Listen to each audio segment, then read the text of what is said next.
नमस्कार, India voice पर स्वागत है आपका। मैं हूं आपके साथ प्रियंका मिश्रा। बुलेटिन की करेंगे शुरुआत और सबसे पहले प्रयागराज से बड़ी खबर सामने आ रही है। फिल्म अभिनेत्री जया प्रदा को हाईकोर्ट से झटका। फिल्म अभिनेत्री जया प्रदा को हाईकोर्ट से झटका। गैर जमानती वारंट रद्द करने की याचिका खारिज। गैर जमानती वारंट रद्द करने की याचिका हुई खारिज। इलाहाबाद हाईकोर्ट ने जया प्रदा की याचिका की खारिज। चुनाव आचार संहिता उल्लंघन भड़काऊ भाषण मामला। चुनाव आचार संहिता उल्लंघन भड़काऊ भाषण का मामला। ट्रायल कोर्ट ने जया के खिलाफ जारी किया एनबीडब्ल्यू। ट्रायल कोर्ट ने जया प्रदा के खिलाफ जारी किया एनबीडब्ल्यू। ट्रायल कोर्ट के आदेश के खिलाफ हाईकोर्ट पहुंची थी जया प्रदा, जहां पर हाईकोर्ट ने जया प्रदा की याचिका की है खारिज। तो इस पूरे मामले में हाईकोर्ट की तरफ से जया प्रदा को झटका लगा है। नॉन बेलेबल वारंट जारी किया था ट्रायल कोर्ट ने, जिसके खिलाफ हाईकोर्ट पहुंची थी जया प्रदा, जहां से उनको एक बार फिर से झटका लगा। चुनाव आचार संहिता और भड़काऊ भाषण का मामला।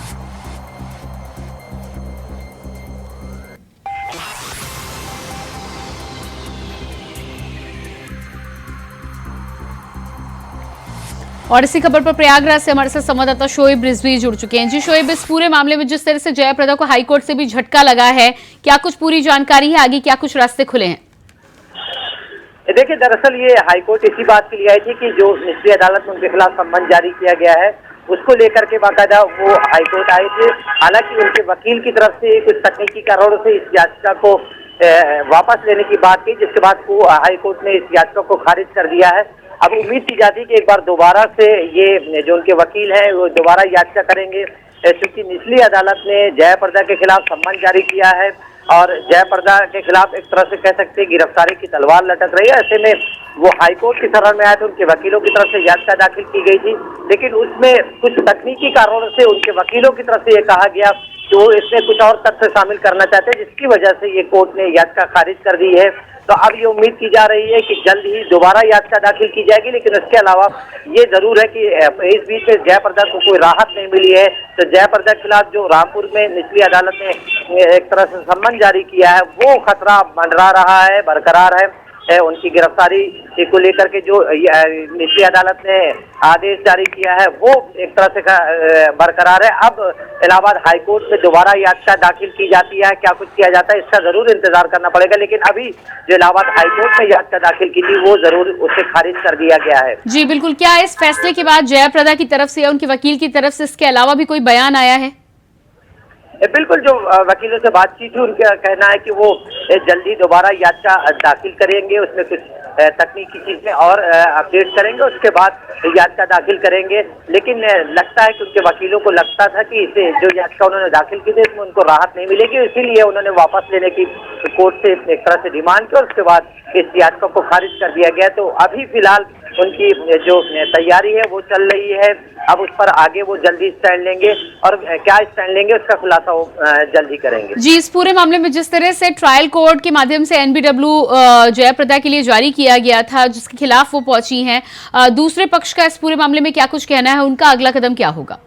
देखिए, दरअसल ये चुनावी एक तरह से कह सकते हैं आचार संहिता से जुड़ा मामला है और इनके बयान से जुड़ा मामला है, जिसको लेकर के इनके खिलाफ जो है ये मामला कोर्ट पहुंचा था और उसमें एनबीडब्ल्यू जारी किया गया था, क्योंकि आचार संहिता को उल्लंघन से जुड़ा ये मामला है और उसी को लेकर के इनके खिलाफ ये कार्रवाई की गई थी निचली अदालत में, जिसको लेकर के ये इलाहाबाद हाईकोर्ट आए थे। फिलहाल ये याचिका अभी खारिज हो चुकी है, तो अब उम्मीद की जा रही है कि जल्द ही ये राहत के लिए फिर से याचिका दाखिल करेंगे, उसके बाद ये तय हो पाएगा कि कोर्ट क्या कुछ रुख अख्तियार करता है। जी बिल्कुल। इस पूरे मामले में जया प्रदा हाईकोर्ट पहुंची थी, क्या उनकी तरफ से भी कुछ बयान आया है? देखिए, दरअसल ये पूरा प्रक्रिया उनके वकील की तरफ से की गई थी। शायद संपर्क हमारा टूट गया है, एक बार फिर से जुड़ने का कोशिश करेंगे। और इसी बीच बात करेंगे अगली खबर की। प्रयागराज से जुड़ी बड़ी खबर सामने आ रही है। इलाहाबाद हाईकोर्ट से जुड़ी बड़ी खबर। श्री कृष्ण जन्मभूमि और शाही ईदगाह मामले में सुनवाई। प्रयागराज से बड़ी खबर। श्री कृष्ण जन्मभूमि और शाही ईदगाह मामले में सुनवाई। रूल नंबर 7 और 11 के तहत रूल नंबर 7 और 11 के तहत दी गई एप्लीकेशन के बिंदु पर हुई सुनवाई। शाही ईदगाह मस्जिद कमेटी के वकीलों ने कोर्ट में रखा पक्ष। शाहीदगाह मस्जिद कमेटी के वकीलों ने कोर्ट में रखा अपना पक्ष। करीब 1.5 घंटे तक शाहीदगाह मस्जिद कमेटी के वकीलों ने रखा अपना पक्ष।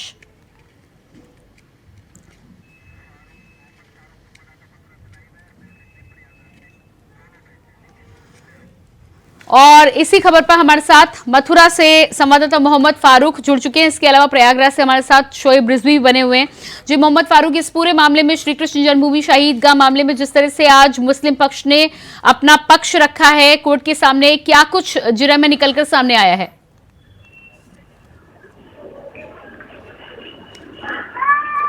जी मोहम्मद फारूक, क्या मेरी आवाज अब तक पहुंच पा रही है? एक बार फिर से संपर्क साधने की हम कोशिश करेंगे। और शोएब रिजवी भी प्रयागराज से हमारे साथ लगातार बने हुए हैं। जी शोएब, इस पूरे मामले में जिस तरह से शाहीदगाह और मस्जिद कमेटी की आज सुनवाई होनी थी, जिसपे मस्जिद कमेटी की तरफ से आज अपना पक्ष रखा गया है, क्या कुछ निकलकर सामने आया है?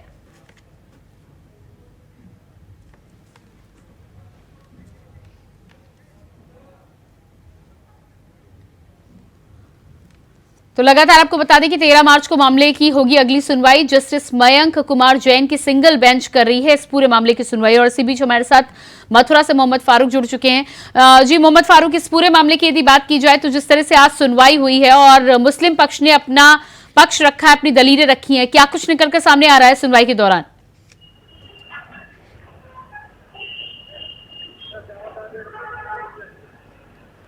मोहम्मद फारूक, क्या मेरी आवाज अब तक पहुंच पा रही है?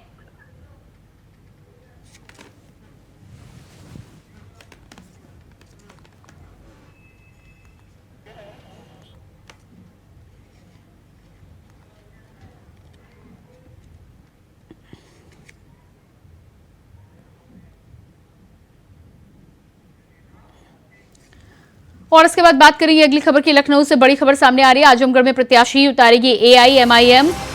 यूपी की 20 सीटों पर चुनाव लड़ने का प्रस्ताव। यूपी की 20 सीटों पर चुनाव लड़ने का प्रस्ताव एआईएमआईएम अध्यक्ष असदुद्दीन ओवैसी को भेजा गया प्रस्ताव। एआईएमआईएम यूपी टीम ने ओवैसी को भेजा प्रस्ताव। एआईएमआईएम यूपी टीम ने ओवैसी को भेजा प्रस्ताव। आजमगढ़ सीट के लिए प्रत्याशी ओवैसी करेंगे तय। आजमगढ़ सीट के लिए प्रत्याशी ओवैसी करेंगे तय। यूपी की 20 अन्य सीटों पर चुनाव लड़ने का प्रस्ताव।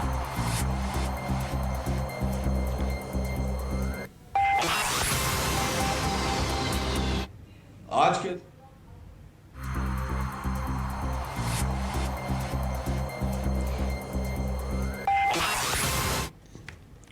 और इसके बाद दिल्ली से अगली खबर सामने आ रही है। बीजेपी चुनाव समिति की होगी बड़ी बैठक। उत्तर प्रदेश को लेकर आज दिल्ली में बड़ी बैठक। उत्तर प्रदेश को लेकर आज दिल्ली में बड़ी बैठक। 100 से 120 उम्मीदवारों की लिस्ट की जा सकती है जारी। पीएम मोदी, गृह मंत्री अमित शाह बैठक में होंगे शामिल। अध्यक्ष जेपी नड्डा, सीएम योगी आदित्यनाथ भी बैठक में रहेंगे मौजूद। इसके अलावा यूपी चुनाव प्रभारी बैजयंत जय पांडा भी बैठक में होंगे शामिल। Deputy CM Keshav Prasad Maurya, deputy CM Brajesh Pathak भी बैठक में रहेंगे मौजूद। इसके अलावा यूपी अध्यक्ष भूपेंद्र चौधरी, महामंत्री धर्मपाल भी बैठक में लेंगे हिस्सा। तो 100 से 120 सीटों पर उम्मीदवारों की सूची आज की जा सकती है जारी। उत्तर प्रदेश की बात करें तो उत्तर प्रदेश की 15 से 20 सीटों पर सूची जारी करने के कयास आज लगाए जा रहे हैं। उत्तर प्रदेश को लेकर आज मंथन प्रधानमंत्री नरेंद्र मोदी, गृह मंत्री अमित शाह, बीजेपी के राष्ट्रीय अध्यक्ष जेपी नड्डा के साथ ही साथ उत्तर प्रदेश बीजेपी के तमाम बड़े नेता, मुख्यमंत्री योगी आदित्यनाथ के साथ ही साथ दोनों ही डिप्टी सीएम, यूपी अध्यक्ष भूपेंद्र चौधरी और महामंत्री धर्मपाल भी बैठक में शामिल होंगे।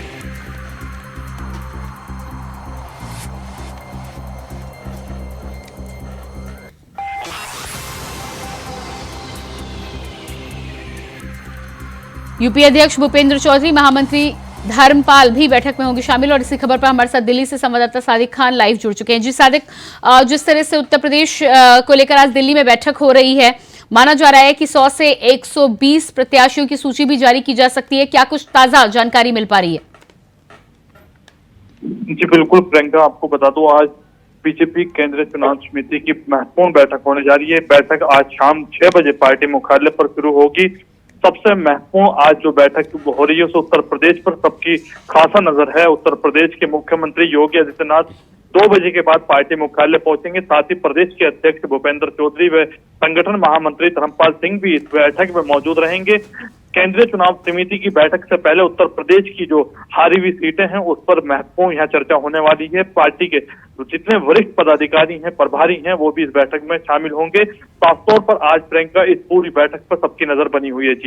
जी बिल्कुल। तो जिस तरह से यहाँ पर उम्मीदवारों की बात की जा रही है, 100 से 120 उम्मीदवारों की यदि बात की जाए तो उत्तर प्रदेश के कितने उम्मीदवार हो सकते हैं? क्या इसको लेकर भी कोई जानकारी आप तक पहुंची है?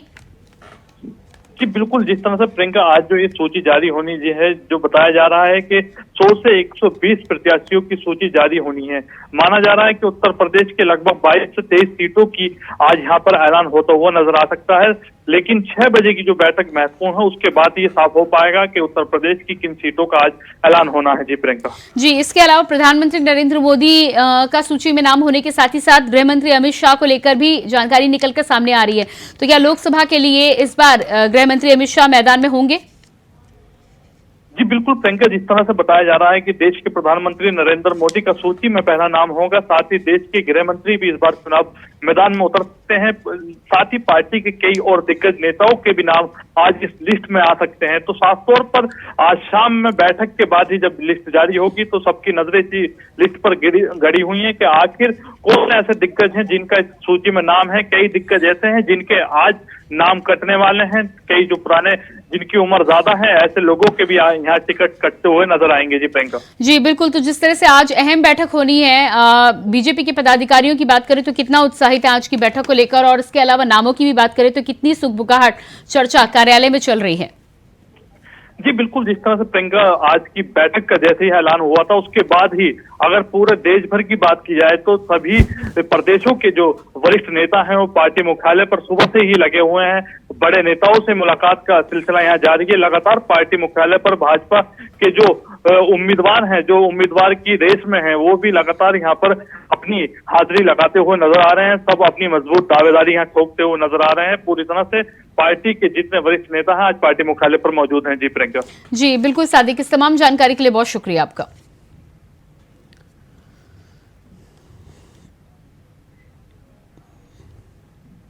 और इसके बाद अगली खबर लखनऊ से है। अखिलेश यादव को सीबीआई का समन मामला, एजेंसी के सामने पेश नहीं हुए अखिलेश यादव। लखनऊ से इस वक्त की अहम जानकारी, सीबीआई समन मामले में एजेंसी के सामने पेश नहीं हुए अखिलेश यादव। अखिलेश ने सीबीआई को भेजा जवाब। वीडियो कॉन्फ्रेंसिंग से जुड़ सकते हैं। अखिलेश की तरफ से यह जवाब सीबीआई को दिया गया। समन को कोर्ट में दे सकते हैं चुनौती। इसके अलावा समन को कोर्ट में दी जा सकती है चुनौती। अखिलेश को समन पर डिंपल यादव का बयान, केंद्र सरकार विपक्ष के नेताओं पर बना रही है दबाव। तो अखिलेश को दिए गए समन पर डिंपल यादव का बयान सामने आया है, केंद्र सरकार विपक्ष के नेताओं पर बना रही है दबाव। जी पहले लीडर नहीं है ऑपोजिशन के जिनको समन आया है, और मैं समझती हूँ कि इस तरह की दबाव लगातार जहाँ लीडर्स पे बनाए जा रहे हैं, जहाँ उद्योगपतियों पे भी बनाए जा रहे हैं, जहाँ पे हमारे व्यापारियों पे बनाए जा रहे हैं, जहाँ पे छोटे व्यापारियों पे भी बनाए जा रहे हैं। तो पूरे जितना भी स्ट्रेटा है हमारी इस हमारे जो सोसाइटी का है, उन सब पे किसी न किसी तरह का दबाव बनाया जा रहा है। तो सपा सुप्रीमो अखिलेश यादव को सीबीआई की तरफ से समन देकर तलब किया गया था, जिस पर अखिलेश यादव आज सीबीआई के समन पर पेश नहीं हुए हैं। उन्होंने अपना जवाब भेजा है। वीडियो कॉन्फ्रेंसिंग के जरिए जुड़ने की बात की गई थी, लेकिन इस पूरे मामले में अब ये भी जानकारी निकलकर सामने आ रही है कि सीबीआई के समन को चुनौती देंगे अखिलेश। साथ ही साथ डिंपल यादव का बयान आपने सुना, साफ तौर पर उनका कहना है कि केंद्र सरकार विपक्ष के नेताओं पर दबाव बनाने की कोशिश कर रही है, और न केवल नेताओं बल्कि व्यापारियों के साथ ही साथ उद्योगपतियों और सभी पर सरकार की तरफ से दबाव बनाने की पूरी कोशिश की जा रही है।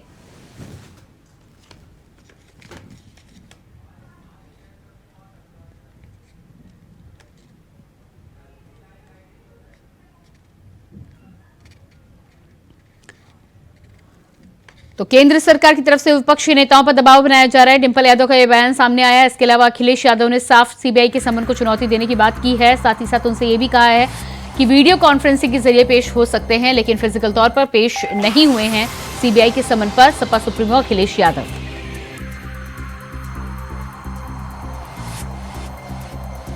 एजेंसी के सामने पेश नहीं हुए अखिलेश यादव। वीडियो कॉन्फ्रेंसिंग के जरिए पेश होने की कही बात। चमन आगे आने वाले समय में समन को चुनौती दे सकते हैं अखिलेश। सीबीआई के समन को चुनौती देंगे अखिलेश यादव। डिंपल यादव का कहना है कि केंद्र सरकार समन के जरिए विपक्ष के नेताओं पर दबाव बनाने का प्रयास कर रही है और विपक्ष के नेताओं के साथ ही साथ उद्योगपतियों और व्यापारियों, यहां तक कि छोटे व्यापारियों पर भी सरकार दबाव बना रही है। खबर सुल्तानपुर से है, जहां राष्ट्रीय स्वयं सेवक संघ की बैठक में सूबे के आधा दर्जन मंत्री शामिल हुए। वहीं बैठक को बड़ा ही गोपनीय रखा गया है, जिसमें मीडिया को भी बैठक से दूर रखा गया। बैठक काफी महत्वपूर्ण मानी जा रही है। आपको बता दें कि बैठक शाम 5 बजे तक चलेगी। खत्म होने के बाद मंत्री नंद गोपाल गुप्ता शाम 5:30 बजे बीजेपी कार्यालय पहुंचेंगे। साथ ही भारत सरकार के राज्य मंत्री डॉक्टर जितेंद्र सिंह कार्यक्रम की तैयारियों की समीक्षा करेंगे। लोकसभा प्रवास योजना के अंतर्गत प्रस्तावित भ्रमण कार्यक्रम की तैयारियों की समीक्षा करेंगे, जिसके लिए 6:15 पर मछली शहर जौनपुर के लिए रवाना होंगे।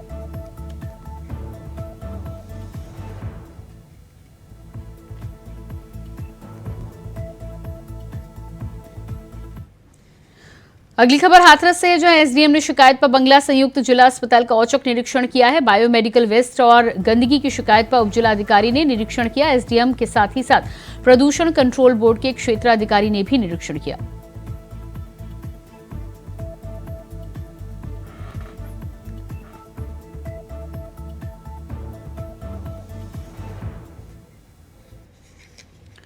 मिर्जापुर से बड़ी खबर सामने आ रही है। गंगा नदी पर मिलेगी पुल की सौगात। 1 मार्च को पहुंचेंगे नितिन गडकरी। 6 लेन पुल का करेंगे शिलान्यास। 6 लेन पुल का करेंगे शिलान्यास। केंद्रीय मंत्री अनुप्रिया पटेल ने दौरे से पहले लिया जायजा। केंद्रीय मंत्री अनुप्रिया पटेल ने दौरे से पहले लिया जायजा। गंगा नदी पर मिलेगी पुल की सौगात। गंगा नदी पर मिलेगी पुल की सौगात। मिर्जापुर से खबर। 1 मार्च को पहुंचेंगे नितिन गडकरी। 6 लेन पुल का करेंगे शिलान्यास।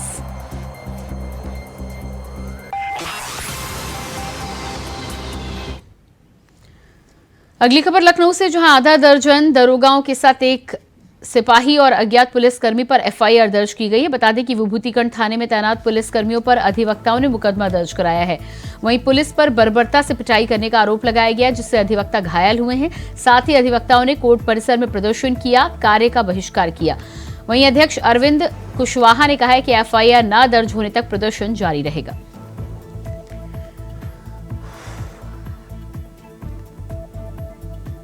ग्रेटर नोएडा के कोतवाली रबुपुरा के खेरली गांव से एक मामला सामने आया है, जहां हर्ष फायरिंग के दौरान एक युवक को गोली लग गई। बता दें कि गांव में एक शादी समारोह चल रहा था, तभी लड़के के चचेरे भाई ने हर्ष फायरिंग करते हुए दनादन गोलियां दागनी शुरू कर दी। गोली बारात में आए हुए एक युवक को लग गई, जिससे युवक गंभीर रूप से घायल हो गया। हालांकि युवक को इलाज के लिए जिला अस्पताल में भर्ती कराया गया है। वहीं युवक के परिजनों की तहरीर पर सूचना पर पहुंची पुलिस ने मामला दर्ज कर जांच की शुरुआत कर दी है। अवगत कराना है कि आज थाना रबुपुरा के खेरली भाऊ में एक बारात आई थी, जिसमें कि अट्टा के रहने वाले जीशान, जो कि बारात में आया हुआ था, उसको लड़की वालों की तरफ से लड़की के चचेरे भाई के द्वारा जो हर्ष फायरिंग की गई थी, उसमें गोली लगी है। मजरूफ को तत्काल यथार्थ हॉस्पिटल में भर्ती कराया गया है, वहाँ पर उसका उपचार चल रहा है। कन्नौज में सराय मीरा चौकी प्रभारी ने फोर्स के साथ करीब 2 घंटे तक चेकिंग अभियान चलाया, जहां आधी रात के बाद पुलिस ने रोडवेज बस स्टेशन के पास चेकिंग अभियान चलाया। बता दें कि बस से उतरने वालों को रोककर पुलिस ने चेकिंग की है। बताया जा रहा है कि संदिग्धों की सूचना रात 2:30 बजे पुलिस ने यात्रियों की सघन तलाशी ली।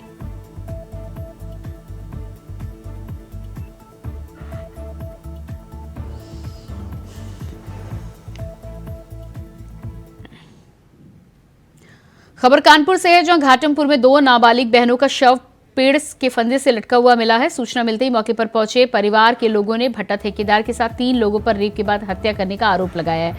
घाटमपुर थाने में एफआईआर दर्ज कराई है, जिसके बाद पुलिस ने ठेकेदार समेत 3 लोगों को पकड़ा है। वहीं ठेकेदार के मोबाइल में अश्लील वीडियो भी मिले हैं। सूचना मिलते ही मौके पर पहुंची फॉरेंसिक टीम ने भट्टा खेत और आसपास के इलाके में छानबीन करके सबूत जुटाए हैं और आगे की जांच में जुट गई है। पूरा मामला घाटमपुर के बरौली इलाके का बताया जा रहा है।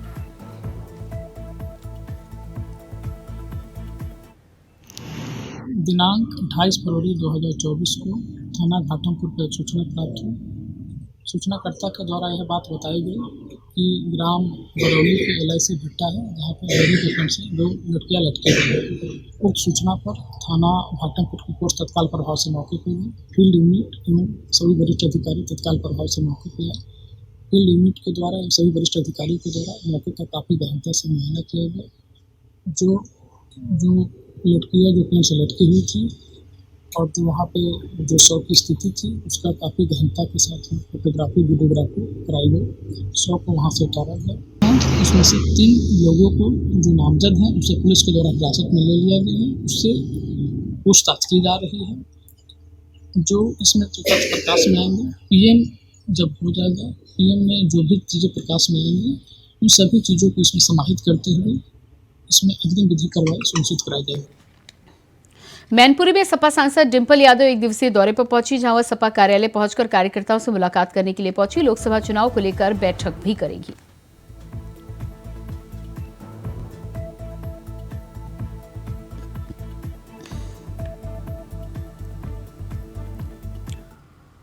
और उसके बाद लखनऊ से अगली खबर सामने आ रही है। IAS अभिषेक का इस्तीफा हुआ मंजूर। यूपी कैडर के 2011 बैच के IAS अफसर हैं अभिषेक सिंह।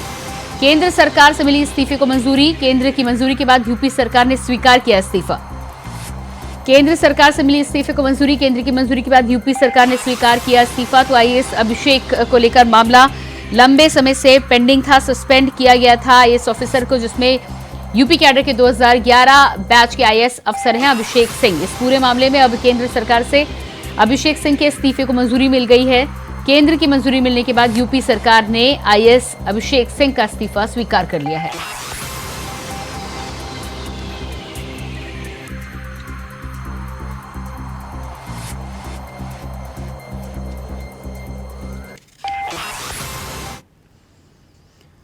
खबर यूपी के ललितपुर से है, जहां मुख्य चिकित्सा अधिकारी कार्यालय में फाइनेंशियल सेक्टर में जमकर भ्रष्टाचार किया जा रहा है। आपको बता दें कि शासन के नियम के खिलाफ उच्च अधिकारियों की मिलीभगत से करोड़ों की सप्लाई पर सामग्री ली जा रही है।